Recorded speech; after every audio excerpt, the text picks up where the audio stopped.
Mary Crisp, the former co-chairman of the Republican Party, later went on to become the chairman of the National Unity Campaign, which was the campaign to elect John Anderson when he ran for president.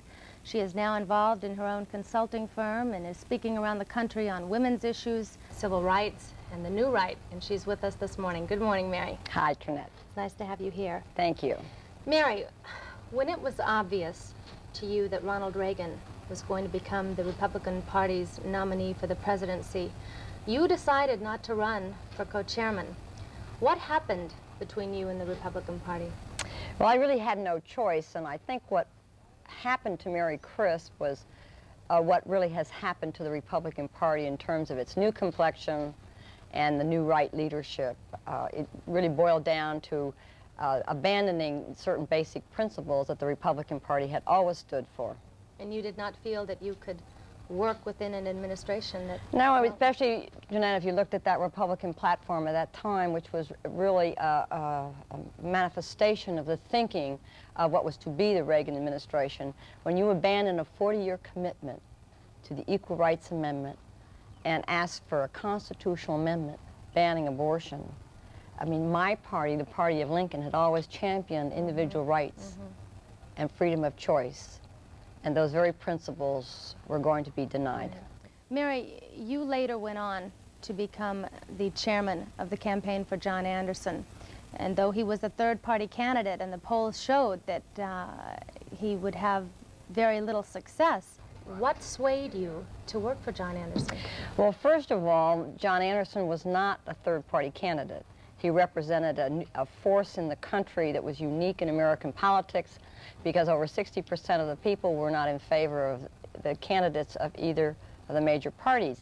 And it looked early on like John could be successful. As the campaign progressed, yes, he dropped in the polls, because I think what happened was the rank and file went back in a traditional way to their own party. Mary, you're not working presently within a political party. What is it you feel when you look back at what you were doing? Do you ever wish you were within the party again? Do you regret anything? How do you feel? I love it. I'm a free agent, and I have a national constituency now. As I travel the country, I am very politically involved, but not in an organizational sense like I have been in the past. And Tranette, you might be interested to know that there is a Republican resurgence of the moderate voice, and I have even been a keynote speaker at a Republican conference, which I think is very hopeful for the nation as well as the party. You say that you are speaking across the country to various women's groups. What are you hearing from women as you talk to them?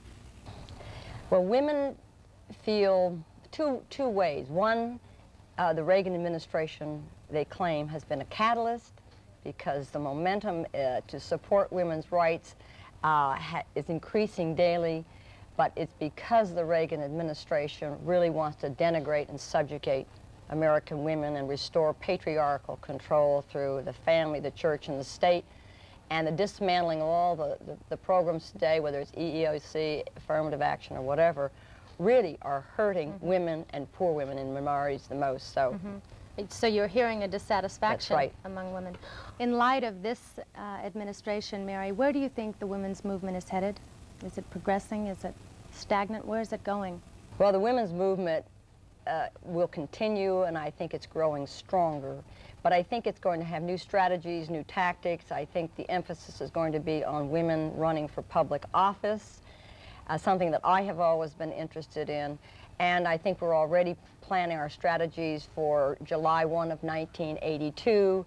Whether the Equal Rights Amendment is ratified or not, we will be ready to go, because there's nothing that's going to stop women from gaining legal and economic equality. Are you optimistic about the ERA? No, I'm not optimistic, but I do believe in miracles, and I think the recent election in Virginia showed a great support of women for the first time as a voting bloc. And we even saw that in the presidential election when President Reagan was elected. He did not have the support of the majority of women, and that's the one clue to where women are organizing their political clout.